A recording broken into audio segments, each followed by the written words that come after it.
Something that was on the news this week that I don't understand why it was on the news, because I can't imagine anybody cares. And that was that last week there was the first ever privately funded spacewalk. Right, breaking news. Watch live the first ever privately funded spacewalk as billionaire, whatever his name was, prepares to exit the SpaceX mission, whatever it is, right? Who cares? Seriously, who cares? So here it is. It's the podcast nobody asked for. Three guys in a kitchen, drinking coffee and having a chat.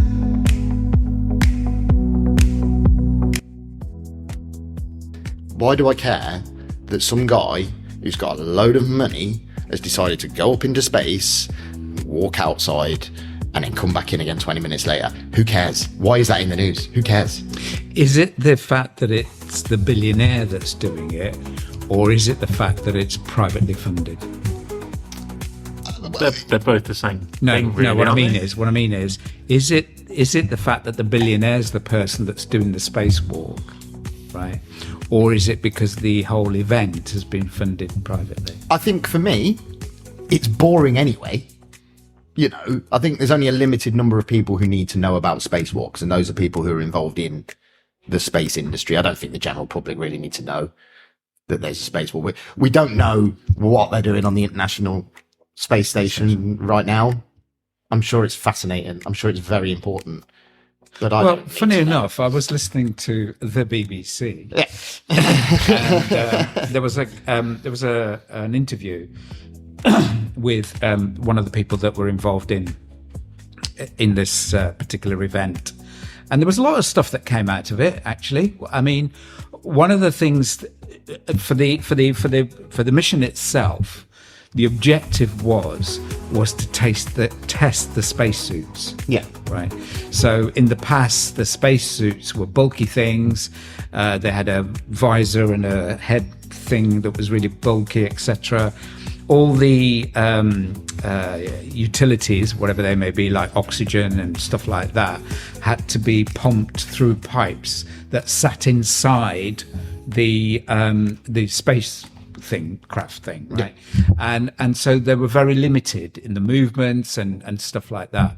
So this new spacesuit is like normal suit in the sense that it's not bulky anymore. Mm-hmm. The utilities are all within the suit itself, mm-hmm. right? And it means that they are no longer tied to the space. Okay, yeah, thing, yeah. So it's become more flexible and usable and all the rest of it. And then it becomes, yes, that's great, you know, because that's something that they've been trying to sort out for decades, and now they've got to that point.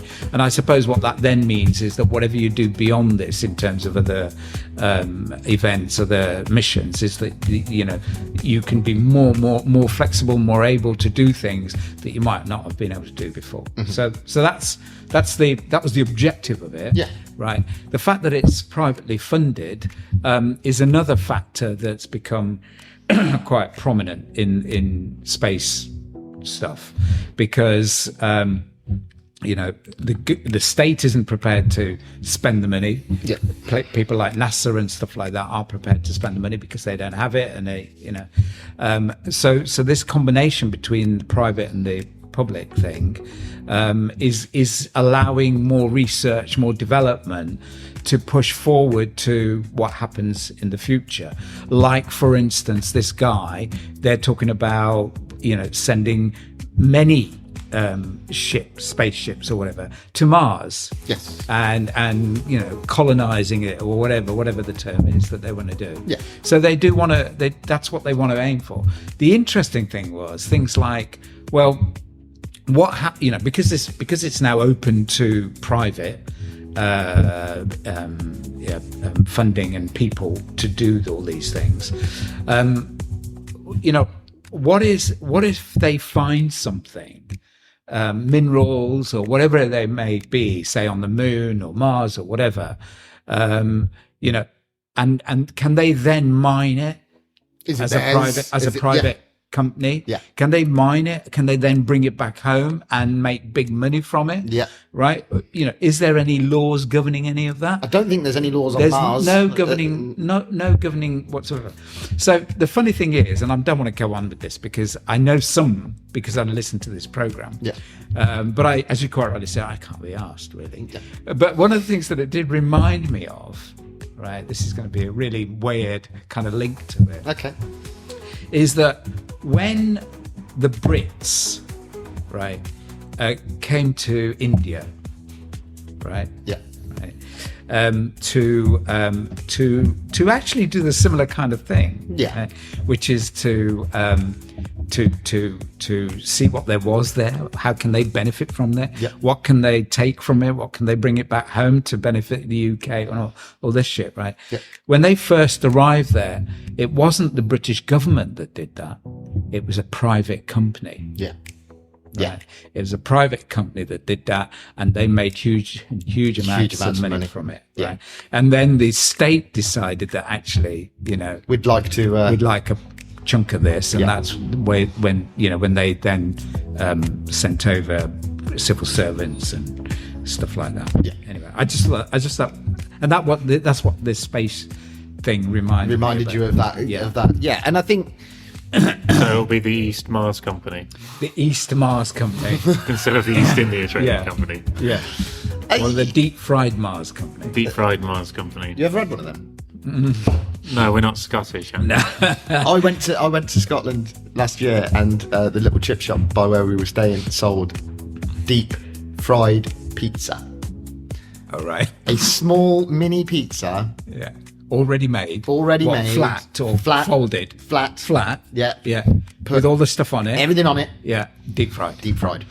So does that mean then it was almost like a painting? More like a pancake They of had all these batter. bits, and then it was kind of, you know, Yeah. frozen. Yeah. So that you had this image of a pizza that, you know. Yeah. And did you eat? And And do you know what? They didn't have any pizzas when I was there. I saved it until my last day, and I was going to, and I went in and I said, "Can I try the deep fried pizza?" And she said, "No, we don't have any." Now I pizzas." want to hear about somebody who's tried it and see what it. Tried a deep fried pizza, or we want to hear from anybody that's had a deep I fried. don't even like anything deep fried, so it's going to. Well, the Italians do have something called I think it's called the panzerotti. Panzerotti. Okay, what's that? Which is like a folded pizza doughy thing with a filling that then deep fried. Oh, okay. Well, no, it was the Italians that came up. I can't remember. Quote me if I'm wrong. Comment if I'm wrong.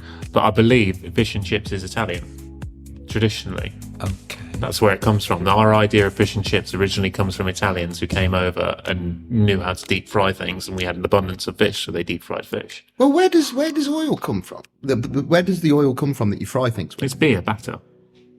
Yeah, but okay. So if I go to a chip shop, where does that stuff come from? Well, the The oil. oil. Well, Yeah. the oil. Well, it depends what the oil they use. Yeah, but we don't have produce it in Britain, do we? Originally, it's beer batter. Okay, yeah. So we do produce it because it's just from beer. yeah. Did you know potatoes aren't from Britain? Oh, that. Okay. Oh my god. Haven't we done this already? Yeah, we have done Come this. right, we've gone full circle. Yeah. And also, we're talking about deep frying things. There's a chip shop over the other side of town that does at Easter deep fried cream eggs. Deep fried cream I just hate eggs. anything deep fried.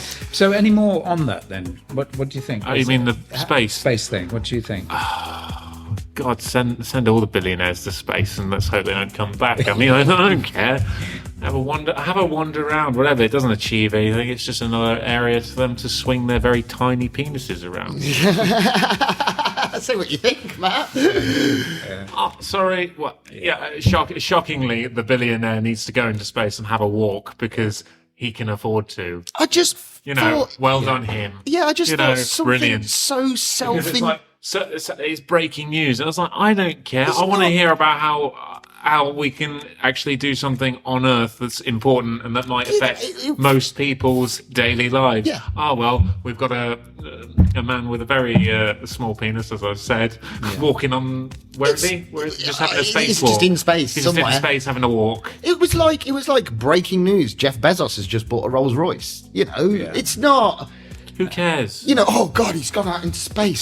So was so many other people. Just because this guy's got a load of money, that was what annoyed me. It was just like, I don't care about people doing a spacewalk in general, like I say, but for some people that's interesting. But it's not. You see, news, no, is that's it? interesting No, because it's not news. I know people who will revere people like that have got huge amounts of money and done really well, very successful, right? Because they see that as somebody achieving something. My view of it always is that they got to that level of wealth and all the rest of it because they've screwed somebody else. Yeah. And I don't mean, that's a bit harsh saying that, but what I mean, Generally speaking, what it's I true. mean by that is, did they pay the workers who created the wealth for them, a good amount of money for what they did? Jeff Bezos has an appalling. Famously doesn't want to pay his workers properly, and has even probably said he doesn't want to in some areas, and said, I've worked out the maths, it's cheaper to do this, I'm going to do this, and that's what it is. Yeah. And there's another thing for me on that, right? I was reading an article the other day, right? The most expensive house the most expensive house renovation work ever carried out is going on in London, and it's on a house in Mayfair that is owned by I think it's John Cordwell, isn't it? The guy who used to own Phones for You. Yeah. He's got a lovely story. He came from a council house, and he's now a billionaire. Yeah. Right. Now he's spending £127 million on renovating this Mayfair mansion. But he's not going to live in it. No. He's not going to live in it. Okay. What he's going to do... Why would you? Well, you wouldn't live in it, would you? Like, you wouldn't do that. If you're worried about knocking something over. Yeah. Just smash that vase. Yeah. Oh, no. Yeah. But he's not going to use it for living in. He's going to use it for hosting galas for his children's charity that he runs. Okay. So that's kind of okay. That's nice. Yeah. That's nice. But why isn't he putting 127 million straight into his children's charity? Exactly. And do they need a place like that to go and host their charity? I'd like to know how much school each hall. gala makes until it has to recoup the 127 million he Just could give the put straight charity the into it. 127 million. I know. I don't. What's the point? It's all shit, isn't it? I don't. It's just Completely. It just Although, annoys me. I've just had a thought about the spacewalk chap or whatever. As much as we're annoyed about all these people doing all these random things like renovating things, the money does have to pay someone, and it does get circulated instead of it being sitting in a bank. So it is paying. Like, this is the argument you keep telling me about rich people. When they actually spend money, it does trickle down a little bit. Yes. So when you improve your house, a builder has to be employed in order to, improve the house. Yes. So it does eventually trickle down a little Yes, bit. but we'd like some of that money so that we can make those decisions, right? Yeah. We don't need them to. This is exactly. It's like these billionaires, like Jeff Bezos, who pays like 1% tax, but he's very benevolent, and he makes all of these I know. contributions. You don't get to decide. No, that's the point. That's tax deductible. So the whole point is they give across to charitables the minimum amount in order to make sure they don't have to pay tax. And it's like So me. it's a roundabout. Yeah, that's like me saying, "Here's my tax bill this year. I'm not going to pay that, but I'm going to give it all directly to the local homeless shelter." It's not my decision. That's not, the money has to go into a pot and be spread around. You can't. He can't sit there and go, "Oh, I've given £1 billion away this year," because you haven't. You've not put it into. You've built a school, And have if you? we want to be really pessimistic about them, they can say they've made their own charity up.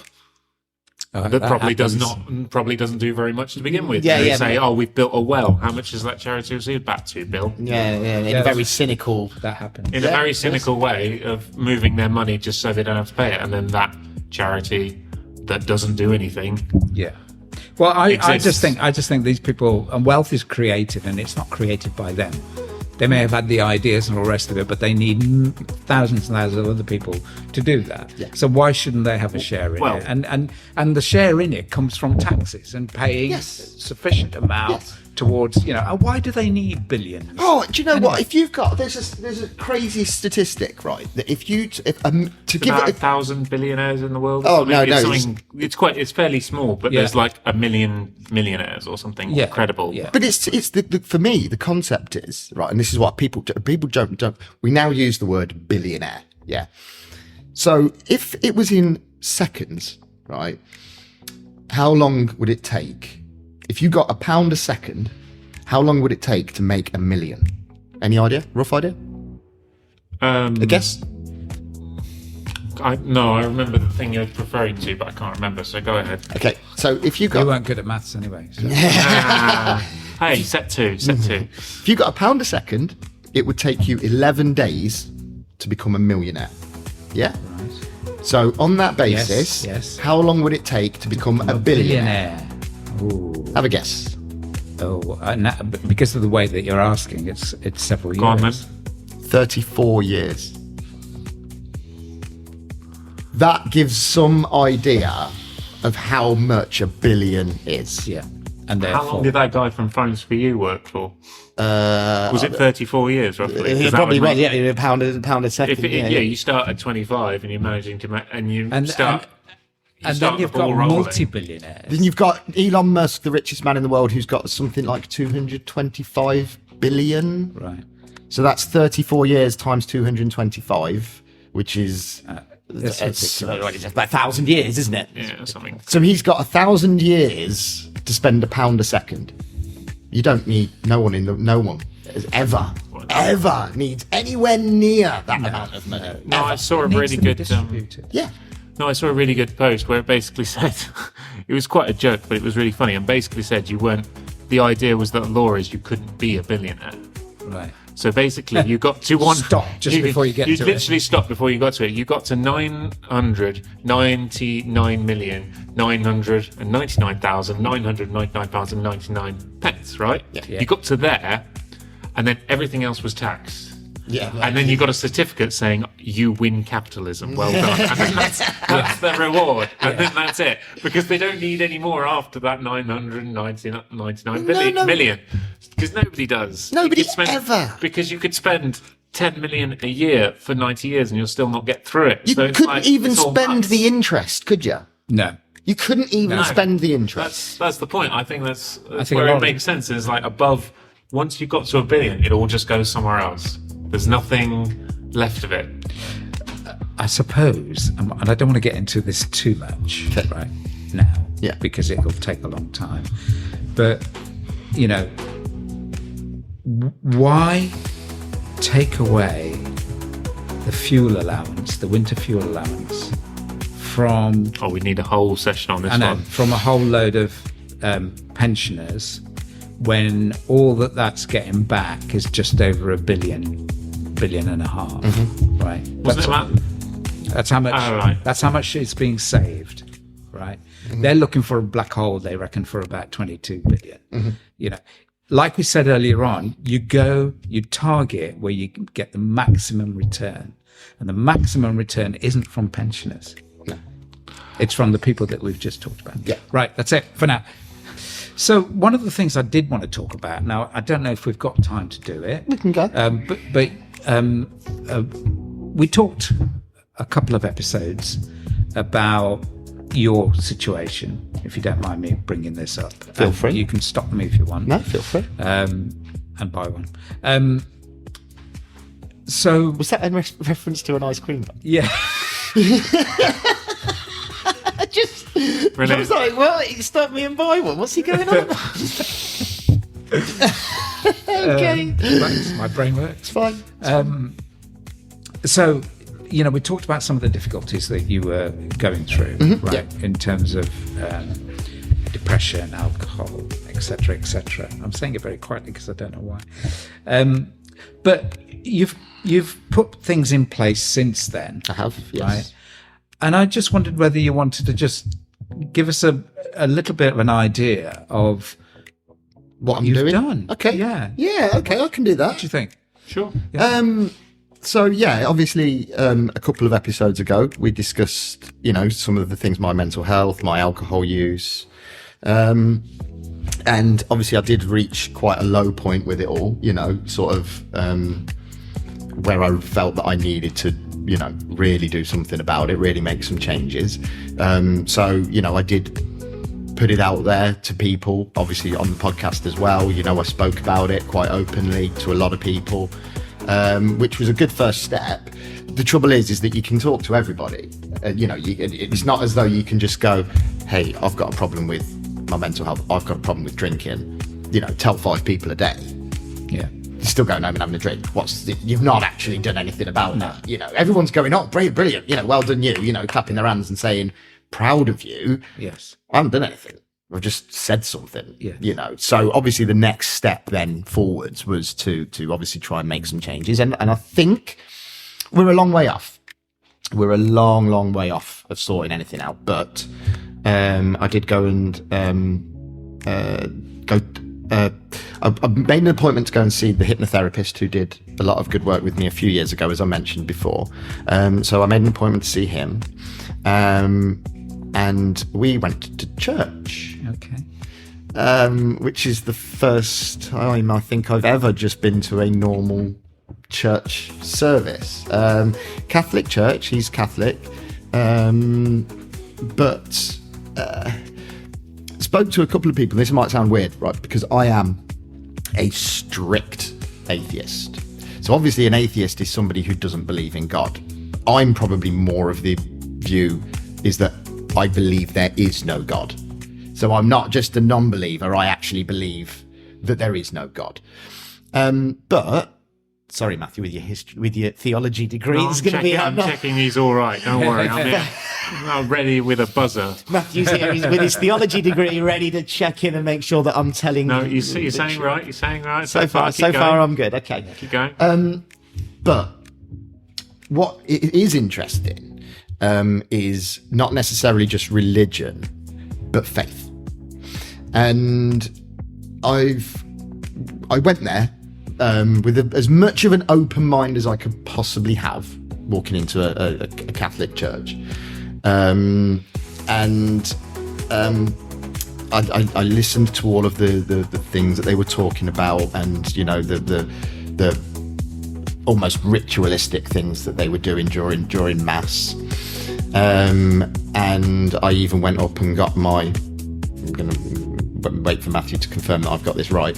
I got me a bit of bread. Yeah. Yeah. Okay. It can be bread. Yeah, it wasn't bread actually. It was some like. Is it a wafer? Yeah, wafer thing. Yeah, you get a wafer. Yeah, and you put it in. Yeah, okay. Yeah. Right. Now. Hang on, so you took it? No, I put it in my pocket. I wasn't sure. Oh, yeah. No, you just don't. Oh, am I going to hell now? Yes, you are. Oh, well, no. in Catholics, yeah. Because what happened to that bread? I put it in my pocket. No, what happened to it afterwards? Oh, probably washed the jeans with it, innit? Oh, yeah, that's really bad. I'm going to hell, am I? Probably. Okay.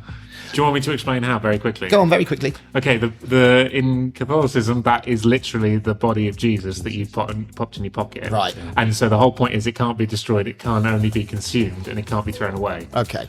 But in reality, it's a bit of wafer that was made in a factory. In reality, it's a bit of bread. It's not. But the whole point, during sort of transubstantiation, it turns into the literal body of Christ in your stomach. Now, this is what I'm going to say, right? Yeah. About faith. Yeah. Right. Yes, but I understand that that's what it is. But as I say, in reality, it is just right. a piece of wafer made in a factory. I don't know how many denominations believe in that particular one. Anglicans, as in Church of England, don't. No, okay. Don't believe. So they do believe you can't get rid of it, and you can't waste it, and you can't throw it away. You do have to consume it. Okay. That's why there's usually the priest nobbing whatever's left of that bread at the end, right, and necking back the wine that he's certain olden times used to overpour. But yeah. Okay. Well, okay. But I understand that, and it's a bit of a ritual thing. And you walk in, and Dave said to me, was like, look, this is the blessed holy water, and you dip your finger in it and you do a sign of the cross on your head. And I did do that. But you know what? That's where, for me, religion, this is the bits of religion I don't like. Okay. That man, who is a human being, right, has blessed this water, right? Because he believes that God exists and that he is a representative of God. Through the laying on of hands, him, all the way back during him being anointed a priest, yeah, to that person being anointed priest, all the way back from Jesus Christ. Yeah. That's how it works. Yeah. Okay. But I don't like that. It's the human part of religion that I don't like, in that sense of It's just water. It came out the tap. Come on, let's be honest. I mean, even if it was a bottle of Evian, it's not. Nobody, for me, nobody gives you the right to say that water is any better than any other water. No, because symbolism. But the symbolism is fine.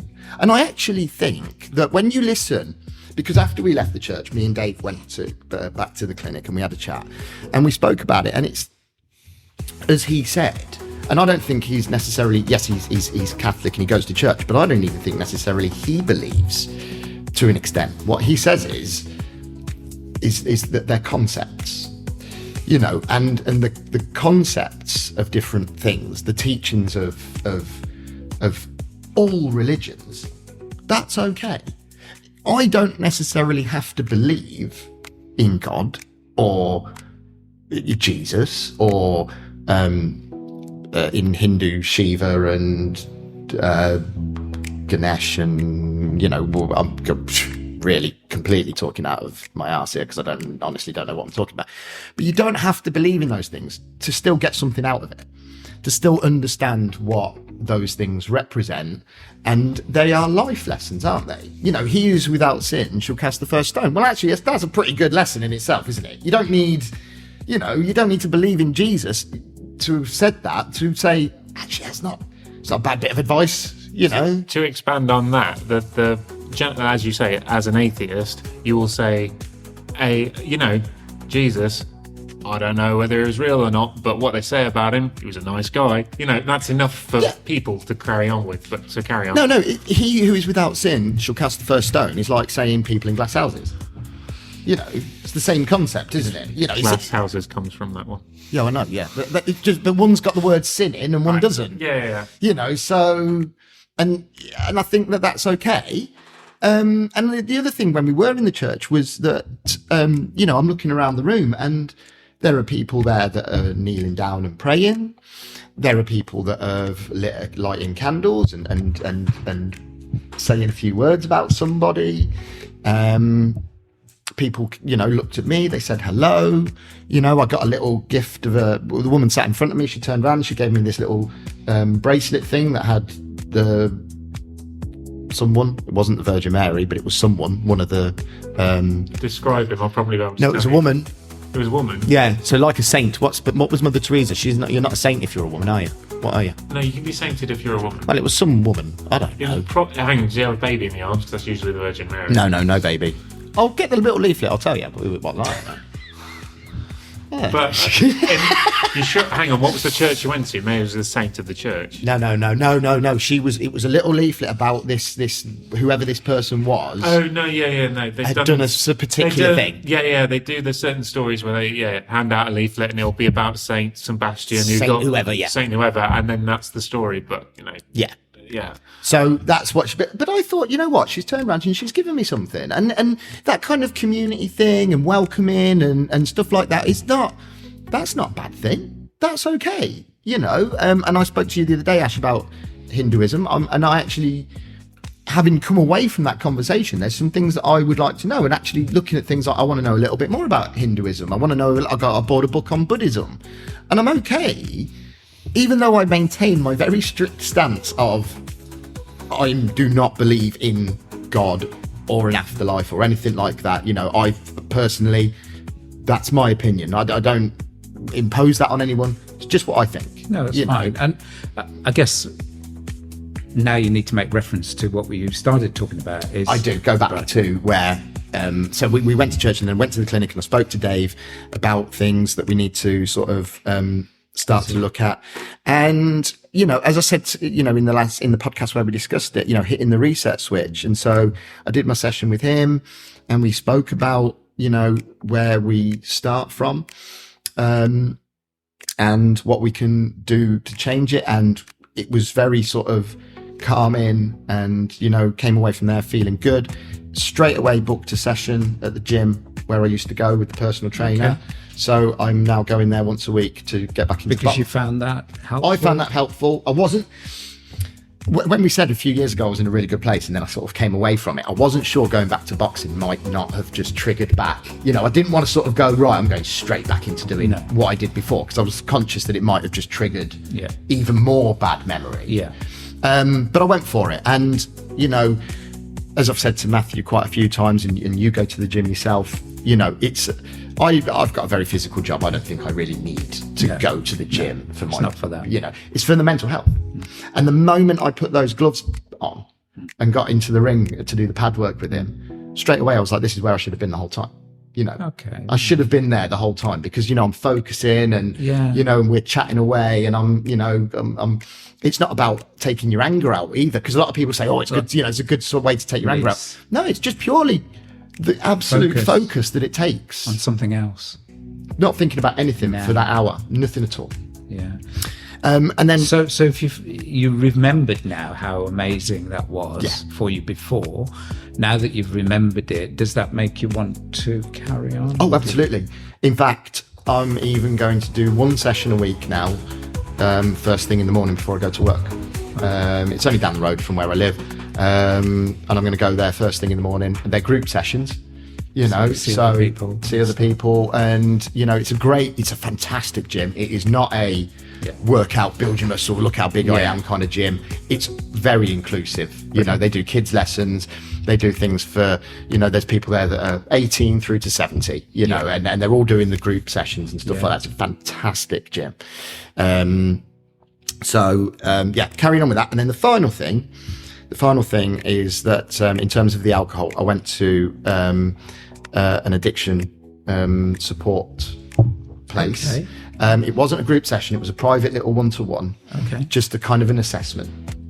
Now, Kieran, the guy who runs it, it's called the Dynamo Project, and he was a cocaine user, addicted to cocaine, and obviously came through the other side and decided to do things for other people. So they run a little cafe, and that funds the project work. So you can go in there, lovely little cafe at the front, buy coffee, cake and things like that, and then the profits are then Is reinvested. that in Hertford Street? It's in Hertford Street, yeah. You know it. Yeah, I do now that you've mentioned it. Yeah. Okay, that's good. Yeah. So you go in there and you can get a panini and whatever, and the money goes back to fund it. Isn't Coventry Cathedral the cafes all run by former addicts or whatever? Literally you have to be a Ex-offender. ex No, something. that's closed. Oh, is it closed now? Yeah. I know What what you happened to mean. that? I don't know. I know what you mean though. But yeah, they used to do that quite a lot. Yeah, it was and that completely was- run and fund. It wasn't just funded, but they ran it and kept employing people from. Yeah. I didn't know that. Ex-offenders. So it's absolutely closed. Yeah, it's closed. I went there a while ago when I took Anne there, but no, she closed it. Yeah. I mean, they seem to do some great work. They've got a podcast, would you believe? Everybody's got a podcast. No competition. I know. So, but just as a final thing for where my journey, as I say, I'm at the very, very start of this. Yes. You know, very, very start. You know, in fact, I'm at the warm up. You know, we haven't even. You know, I haven't even Doing the tied stretches. Yeah, I haven't even tied my laces yet. But unfortunately, this is going to be very difficult to do on the podcast because it was a bit of a visual thing, and Kieran said he's a visual person. Right. So what he did was he got a phone and he put it on the table, and he got a spoon and he put that next to the phone, and then next to the spoon he put a cup of coffee. Okay. And he said, right, we're going to forget the phone for the time being, and we're going to say the spoon is the alcohol. And me and my friend go to the shop and we buy alcohol. The spoon is the alcohol. We've bought the same product from the same place and we've had 5 beers each. My mate will go home and have his dinner and go to bed. I will go back to the shop, buy more beers. That is the coffee cup. That is the outcome. The spoon is the alcohol. That's the same. The 5 beers is the 5 beers. You and I can sit down. That 5 beers is that 5 beers. The coffee cup is him going home. The coffee cup is me going back to the shop to buy more beers. Okay. So what he said is that forget the spoon and forget the coffee cup. The problem lies in the phone. You're the phone. You're going to the spoon, and it's the phone now that we need to focus on. Okay. It's not the alcohol. It's Right. you. Yes. It's you that we need to focus Yes. on. It's you. Why when you get to the spoon, Yes.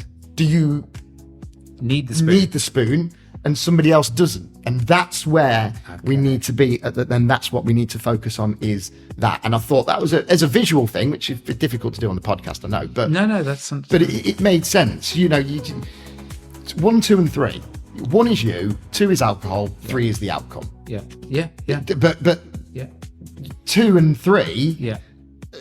can be 2 different things for 2 different people. It's It's number you. 1 that we need to sort out. Yeah, And we covered that in that you podcast. said that. You said That you need to It's get the to reason the underlying why- reason why you do what you do. And I remember on that Yeah. podcast you said, Yeah. you know, there is a reason why Yeah. people drink. What is that reason? And So that's- what form does this take now? Do you actually have regular sessions with So it? I'm going down for the very first time on Wednesday.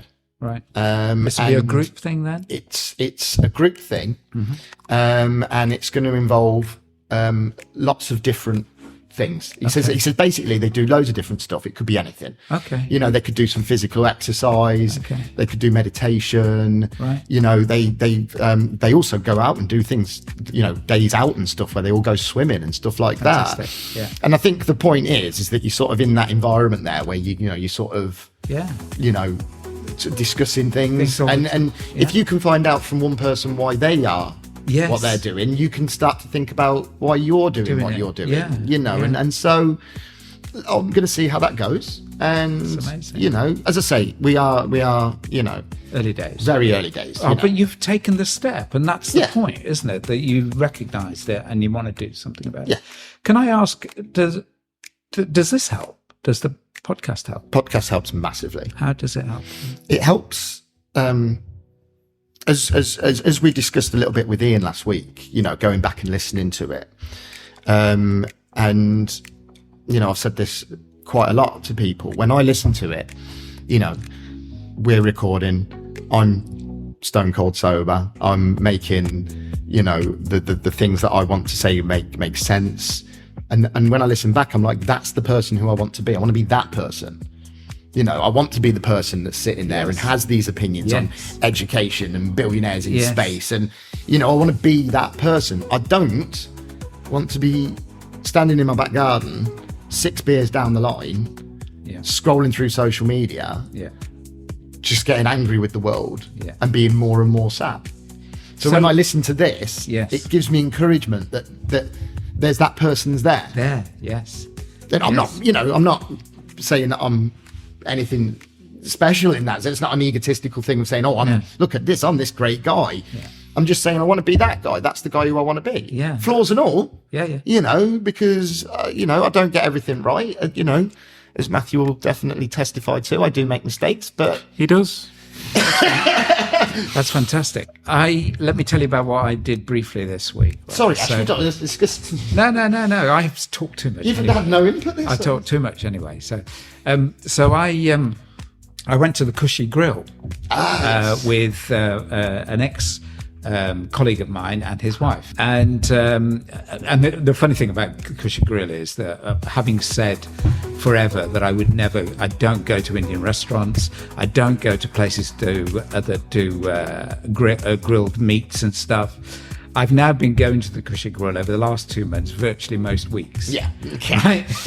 Gone full circle. and because it, I do like it, and actually it's also a place that, because people do like curries and things like that, I quite like taking people there because it's quite a nice atmosphere and it's very easy and laid back. So I went with our friend and his wife, and we chatted, and only last week, literally, I think, I first sent him a link to our podcast. Okay. Right. And he's been listening, he's listened to all 3 or 4 times. Wow. Okay, wow. Right. And he'll explain. Is he quite a dull guy? Does he not get out much? Well, if I say to you that if you think I talk a lot, Okay. right, this chap talks for England. Okay. But I love him to death because of that. Yeah. Because you're never short of ideas and thoughts and views on things, and he's just amazing. I mean, I worked with him years and years ago, and I haven't had contact with him for a long time, and I'm really pleased that we've now made contact, and hopefully, we can see each other. But he's been really taken by the podcast, and the way that he describes it, and is that every time he listens to it, he finds something new in it. Brilliant. Right, and he'll explain the different stages and the times that he listens to it. But the first time he just listens to it for the initial kind of hit, if you like, and then the next time he's picking out points from it. The third time he's kind of starting to analyze some of the stuff that's going in there. Wow. So it's really, really got into it. But then he starts telling me about the fact that in his local where he lives, somewhere Hinkley Way, they have a group of people that meet every Thursday night. Every Tuesday night, whatever it is. And these are groups of people from 53, 4, 5 or something up to 90. Wow, right? okay. I think he said 53, 5. That's probably his age, but I didn't think he was that old. Anyway, so these people will meet and they kind of, debate and talk and, and he's introduced the podcast to these people. Wow, okay. Right. And he's got some amazing feedback from one or two people who really empathize with stuff that's being talked about. And one of them is actually a woman, right? So it's not, in a way, what he said to me was that we're kind of touching people, connecting with people that we don't realize we're doing it. Right. And I believe him. But, on the other hand, it depends on how many people are actually listening to it and all the rest of it. But anyway, what I've said to him was that I'd love to have this feedback on the podcast. Yeah. So, but I just wanted to share that with you. No, brilliant. It makes us feel like we are actually doing something that, because when we said what we did say at the start was, we were having a chat, we're enjoying ourselves, but exactly, if we can get through to a couple of people and a couple of people like it, and just have, if somebody can take our conversation about a billionaire in space and have it with somebody else down the road, that's fantastic. I love that. That is brilliant. It's really good. It is good. Just to say, that in next week's episode we're inviting a special guest. Yes. Ash, if you would like to do the description. Yes. So Alex Cotton, OBE. Is it OBE or MBE? OBE. Alex will explain this on the podcast, but she's worked for the Mental Health Service for 20, 30 years, something like that. And she still works for them. But some years ago, having recognised the high incidence of men of a certain age who commit suicide, etc., felt that to start a campaign that attracts men to looking at what's how they're feeling, etc., looking at ways in which they could get help and stuff like that. And her view was that if we're gonna get this message to men, we should go where they are, and sports is one of those areas that's where they are. And so the campaign was launched back in 2016 at the Ricoh Arena at a football match, I think, and so we're going to get Alex to come and talk to us about the campaign, which is called "It Takes Balls to Talk," and discuss how something like this can be quite useful to connect with that kind of campaign. Yeah, I'm really looking forward to it. Lovely. Cool. Is that it, Matt? Oh, what do you mean? Any closing comments? Do you want to do the sign off this week? Any closing comments? What do you want me to say? Okay. I've got, That's a bit of a flat finish. Yeah. Sorry. That's it, isn't it? Covered it. That's all, folks. Yeah. Okay. That's all, folks. We're definitely finishing on that.